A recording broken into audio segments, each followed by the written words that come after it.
हैं, और हमारी जीभ क्या करती है, उसको छोटे छोटे पीसेस में तोड़ना शुरू कर देती है। और तो पहला तो हो गया हमारा मैकेनिकल डाइजेशन।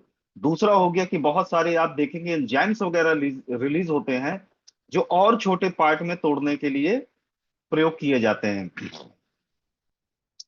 तो जैसे ही आप देखेंगे दो प्रोसेस है, एक तो मैकेनिकल डाइजेशन, दूसरा आपका केमिकल डाइजेशन। तो मैकेनिकल को है उसको छोटे छोटे पार्ट में तोड़ देना, और जब केमिकल डाइजेशन होता है तो उसको और महीन पार्ट में तोड़ने का प्रयास किया जाता है, जिसके कारण वो छोटे छोटे जो मॉलिक्यूल्स होते हैं बॉडी के द्वारा एब्जॉर्ब कर लिए जाते हैं।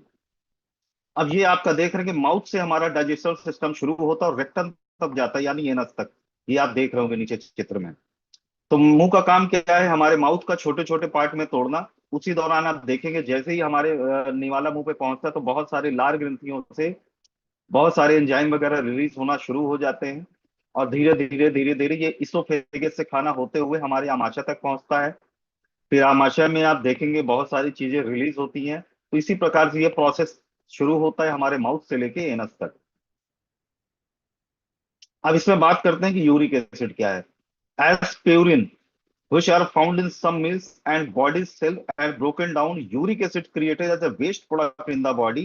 Normally, the kidney filter this material and urine is used to remove it from the body. यानी ये प्यूरिन क्या है, ये प्यूरिन के कारण होता है। और होता क्या कि कुछ ऐसे खाद्य पदार्थ होते हैं जिनमें प्यूरिन की मात्रा ज्यादा होती है, और हमारी बॉडी सेल्स में ये क्या करता है कि बॉडी सेल्स में भी प्यूरिन होता है, are broken down. Uric acid is created the waste product in the body.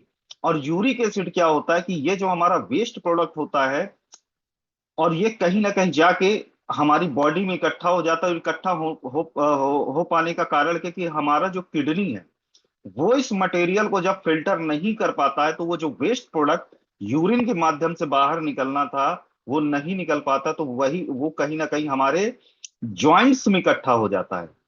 और जब जॉइंट्स में इकट्ठा होना शुरू हो जाता है तो उस जगह पे इन्फ्लामेशन होगा, उस जगह पे पेन होना शुरू हो जाएगा। तो इस प्रॉब्लम को हम लोग बोलते हैं यूरिक एसिड का बढ़ जाना।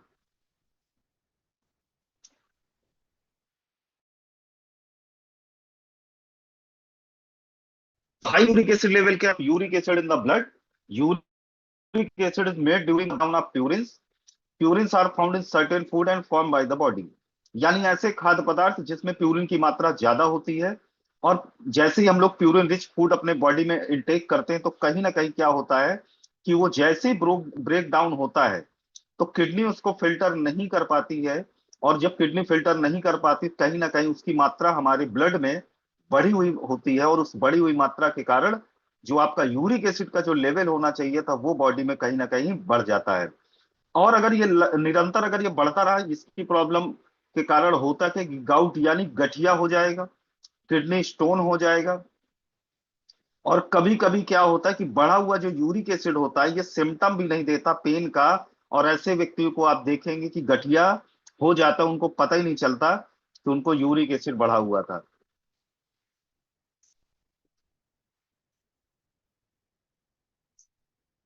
अब हम लोग बात करते हैं कि इसका सिम्टम क्या है। अगर यूरिक एसिड का लेवल बढ़ गया है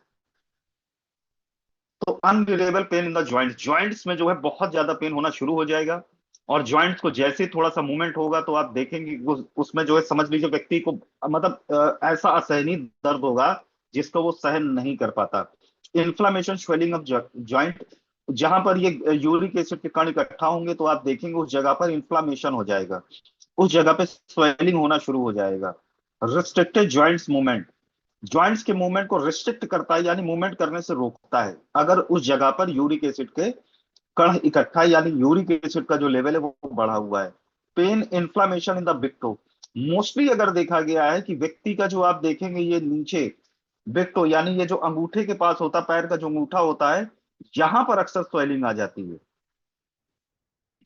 pain in the lower abdomen because of the kidney stone, जब यूरिक एसिड से बनी हुई किडनी स्टोन हो जाता है तो उसके बैक पेन ज्यादा होता है, और यूरिक एसिड से बनी हुई जो किडनी स्टोन होता है उसको गलाने में भी बहुत वक्त लगता है। और ये किडनी स्टोन की ट्रेनिंग में बताया गया था कि 5 प्रकार के किडनी स्टोन होते हैं, जो सबसे लेट गलता है वो यूरिक एसिड से बना हुआ किडनी स्टोन गलता है। तो ये इसके सिम्टम है, जब अगर यूरिक एसिड का लेवल बढ़ गया है तो ये प्रॉब्लम आपको देगा या क्रिएट करेगा। अब बात करते हैं कि कौन से ऐसे खाद्य पदार्थ है जिसके कारण हमारे यूरिक एसिड का लेवल बढ़ जाता है? तो सी फूड है, कुछ ऐसे रेड मीट है, ऑर्गन मीट है, और ऐसे फूड एंड ड्रिंक्स जिसमें हाई फ्रक्टोज कॉर्न सिरप मिला होता है, यानी ऐसे खाद्य पदार्थ जिसमें हाईली शुगर होता है, जैसे कोल्ड ड्रिंक हो गया आपका। बहुत सारी ऐसी चीजें आती, मिठाई वगैरह जो लोग बहुत ज्यादा इंटेक करते हैं तो अक्सर उनका यूरिक एसिड का लेवल बढ़ा हुआ होता है। Drinking too much of alcohol, ऐसे लोग जो ज्यादा एल्कोहल की मात्रा को इंटेक करते हैं तो कहीं ना कहीं उनका यूरिक एसिड का लेवल बढ़ा हुआ महसूस होता है। Drinking too much of soda और eating too much of food that contain fructose, यानी आइसक्रीम जो लोग बहुत ज्यादा खाएंगे उनको ये प्रॉब्लम होगी। सोडा और ये कोल्ड ड्रिंक वगैरह पीने वाले को ज्यादा ये प्रॉब्लम आती है। बाहर का जितना भी पैकेट बंद चीज है, सुगरी आइटम, वो अगर व्यक्ति ज्यादा इंटेक करेगा तो कहीं ना कहीं उसको ये प्रॉब्लम ज्यादा आएगी। और भी कैसे खाद्य पदार्थ हैं जिसमें प्यूरिन की मात्रा ज्यादा होती है? High in food such as liver, game meats, anchovies and sardines, tumour lysis syndrome. और इस दौरान क्या होता है? ट्यूमर लिसिस सिंड्रोम के दौरान a rapid release of cell into the blood caused by the certain cancer by the chemotherapy for those cancer, यानी ऐसे लोगों को आप देखें जब उनका कीमियोथेरेपी होता है कैंसर के पेशेंट को, तो उस दौरान यूरिक एसिड की प्रॉब्लम बढ़ना आम बात है। कीमियोथेरेपी और रेडिएशन ट्रीटमेंट के दौरान आप देखेंगे कि यूरिक एसिड लोगों का बढ़ा हुआ होता है। अब कुछ ऐसे रिस्क फैक्टर हैं: obesity, high blood pressure, diuretics, genetics and leukaemia. Leukaemia में मीन्स ब्लड कैंसर। और कुछ लोगों को जेनेटिक्स के कारण ये प्रॉब्लम आती है। डायूरेटिक्स, बार बार अगर कोई ऐसा व्यक्ति जो बार बार ऐसी दवा इंटेक कर रहा है जिससे बार बार उनका पेशाब आए, तो ऐसे लोगों को ये प्रॉब्लम है। हाई ब्लड प्रेशर की प्रॉब्लम आ जाती है, और ओबेसिटी, ये कहीं ना कहीं इसका रिस्क फैक्टर अगर यूरिक एसिड बढ़ा हुआ है। तो ऐसे खाद्य पदार्थ है जिसको हमें इंटेक नहीं करना। मीट, रेड मीट वगैरह, ऑर्गन मीट वगैरह इंटेक नहीं करना है। सी फूड हो गया। और कुछ ऐसे फल हैं जिसको अवॉइड करना है, जैसे डेट्स, खजूर, fix, fresh fruit like bananas, avocado, apples, kiwi fruit, gooseberry and pine. अगर किसी का यूरिक एसिड लेवल बढ़ा हुआ है तो उसको अपना परकप अवॉइड कराना है। वेजिटेबल्स हैं कुछ ऐसी जिनमें हाईली प्यूरिन की मात्रा होती है, जैसे आप देखेंगे ब्रोकली हो गया, ब्लैक ग्राम हो गया, बीन्स हो गया, कलीफ्लावर हो गया, कैरेट्स हो गया। ये सारे जो है खाद्य पदार्थ हमें अवॉइड कराना है। यीस्ट को हमें क्या करना है? अवॉइड कराना है। अब आप देखेंगे कि जैसे मैंने आपको बताया था कि हर खाद्य पदार्थ का जीआई होता है, low glycaemic index and high glycaemic index, वैसे ही हर खाद्य पदार्थ का प्यूरिन का लेवल होता है। तो वैसे ही आप क्या करेंगे, जैसे कोई हाई यूरिक एसिड वाला पेशेंट आपको मिल जाए तो अपना ये ट्रीटमेंट तो चलाना ही है, साथ में क्या करना है, उनका एक चार्ट बना देना है कि लो प्यूरिन लेवल वाले जितने भी खाद्य पदार्थ हैं जो आपको सामने स्क्रीन में दिख रहे हैं, ये उनको इनटेक कराना। चाहे तो आप इसका स्क्रीनशॉट भी ले सकते हैं। हाई रिच प्रोटीन प्यूरिन वाले खाद्य पदार्थ को हमें उसको नहीं सजेस्ट करना है, वो एकदम मना ही कर देना है। आप गूगल भी करके उसका एक चार्ट बना सकते हैं। मैनेजमेंट एंड प्रिवेंशन, तो इस दौरान क्या करना है कि हाई यूरिक एसिड लेवल है तो इस दौरान वेट भी क्या करना है, उसका लूज कराना है। अगर किसी का बार बार यूरिक एसिड का लेवल बढ़ जाता है तो उसको यही सजेशन देना है, अगर उसका वेट ज्यादा, उसका बीएमआई सही नहीं है, तो उसको वेट लॉस करने का भी हमें सिस्टम बताना है। और वही आपका मान के चलिए highly fructose corn syrup, organ meet, red meat, fish and beverage वगैरह उसको इनटेक करने के लिए मना करना है। अब इसका ट्रीटमेंट क्या? अगर इसको हम लोग ठीक नहीं करेंगे तो परमानेंट ज्वाइंट रिलेटेड प्रॉब्लम आ जाएगा, उनके बॉडी के टिश्यू डैमेज हो जाएंगे, किडनी रिलेटेड प्रॉब्लम आ जाएगी, हार्ट डिसीज की प्रॉब्लम आ जाएगी। और मोस्टली देखा गया है ऐसे लोगों को टाइप 2 डायबिटीज भी हो जाता है। और टाइप 2 डायबिटीज यानी कहीं ना कहीं आप देखेंगे ये सारी चीजें हमारे इंटरकनेक्टेड हैं। High blood pressure and fatty liver disease, यानी आप देखेंगे कि ये वो डिसीज है कि जो खाने के कारण होती है। हाईली रिच प्रोटीन हम लोग, रिच प्यूरिन हम लोग खाद्य पदार्थ इंटेक करते हैं तो सभी बीमारियां आपस में इंटरकनेक्टेड, चाहे वो टाइप 2 डायबिटीज हो, चाहे वो हार्ट हाई ब्लड प्रेशर हो, चाहे वो हार्ट रिलेटेड प्रॉब्लम हो, चाहे फैटी लीवर की प्रॉब्लम हो, सभी बीमारी आपके साथ देखेंगे इंटरकनेक्टेड है। तो हमें व्यक्ति का क्या करना है, उसका खाना चेंज कराना है, उसको लो प्यूरिन वाले खाद्य पदार्थ उसको सजेस्ट करना है उस दौरान। और जितना भी मार्केट का आइटम वो सब अवॉइड कराना है।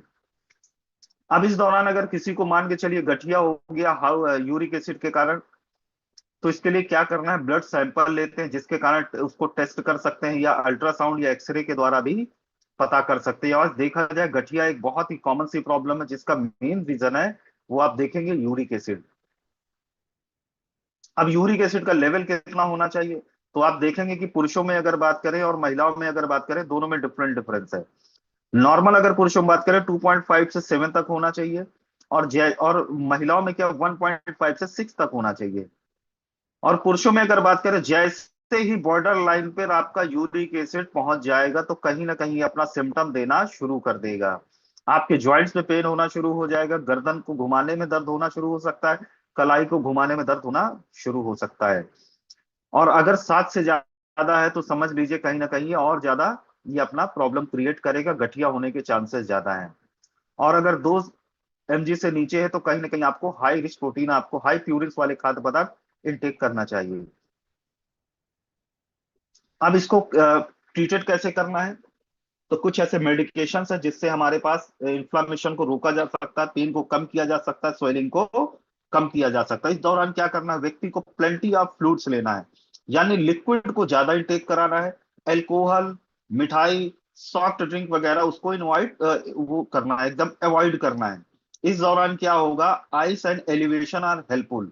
ऐसी जगह पे जहां पर पेन हो रहा तो आप उसमें बर्फ से सिकाई भी कर सकते हैं जिसके कारण वहां पर इन्फ्लामेशन थोड़ा कम हो जाएगा। अब इस दौरान क्या होगा कि किडनी स्टोन की प्रॉब्लम होना शुरू हो सकती, तो उसका भी एक हमें जब ज्यादा लिक्विड लेगा तो किडनी स्टोन भी साफ होने के चांसेस होते हैं। यानी इस दौरान लिक्विड ज्यादा लेना, जितना ज्यादा हमारा किडनी फिल्टर करेगी उतना ज्यादा यूरिक एसिड का हमारे क्रिस्टल्स जो होंगे वो हमारी बॉडी से आउट होना शुरू हो जाएंगे यूरिन के माध्यम से। अब बात करते हैं कि ब्राइट फ्यूचर में क्या देना है। तो सबसे पहले मैंने बताया कि जिन लोगों का भी यूरिक एसिड लेवल बढ़ा है वो लेवल कितना होना चाहिए था उसको आप ब्लड टेस्ट के माध्यम से पता कर सकते हैं।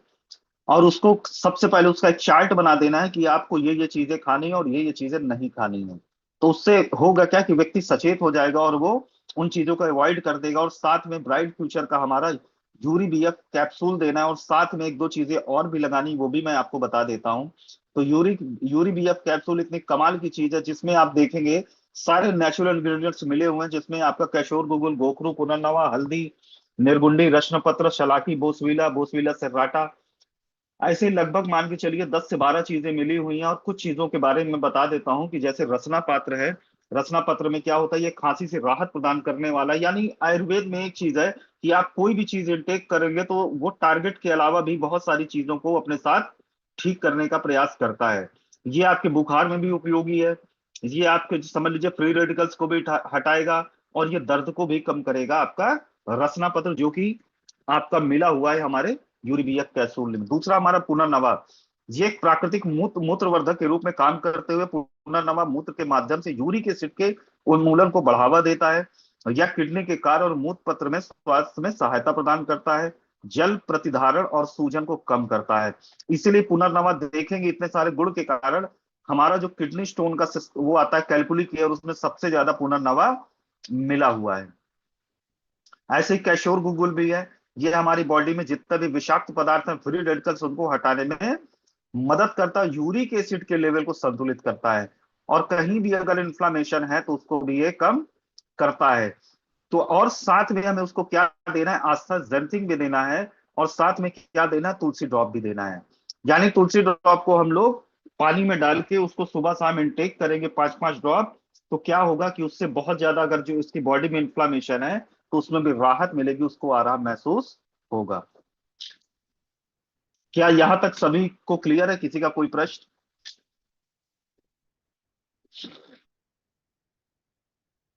यहाँ तक सभी को क्लियर हो गया होगा। एक बार, बहुत ये पुरानी ट्रेनिंग है तो बहुत सारे लोगों को रिपीट भी हो गया होगा। यानी दो चीजें समझ लीजिए, यूरिक एसिड अगर किसी का बढ़ा हो तो उसको प्यूरिन वाले खाद्य पदार्थ बंद करा देने हैं, और साथ में उसको पानी ज्यादा पिलाना है, लिक्विड आइटम ज्यादा देना है। और उसमें हमें देना क्या, अपना यूरिबियक कैप्सूल, आस्था जेंथिंग, और साथ में तुलसी ड्रॉप।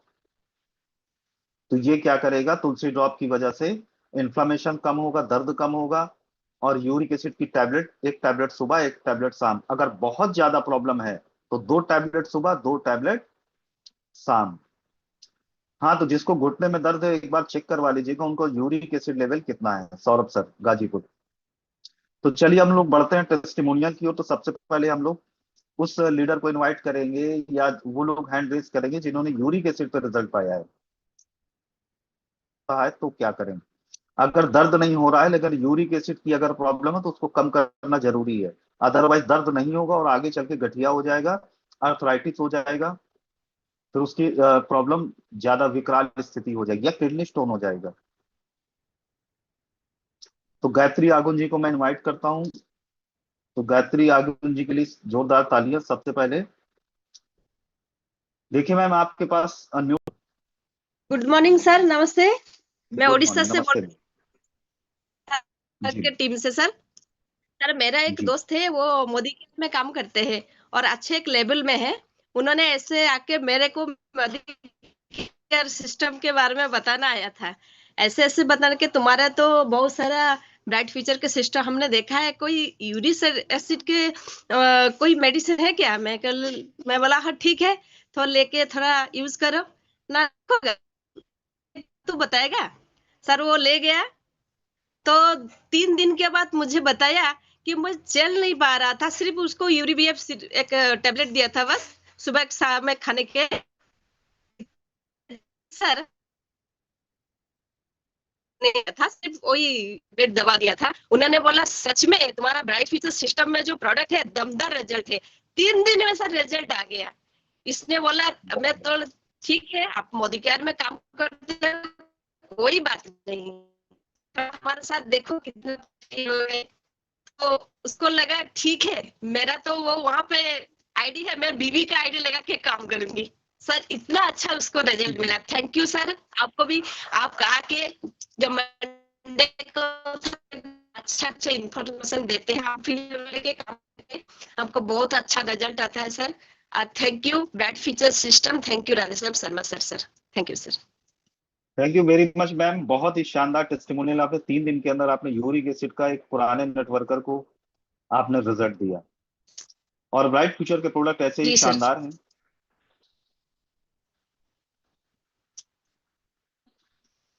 क्वेश्चन है उसका आंसर दे दूंगा।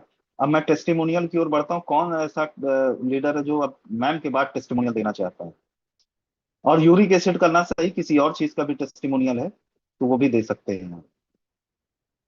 तो थैंक यू गायत्री मैम।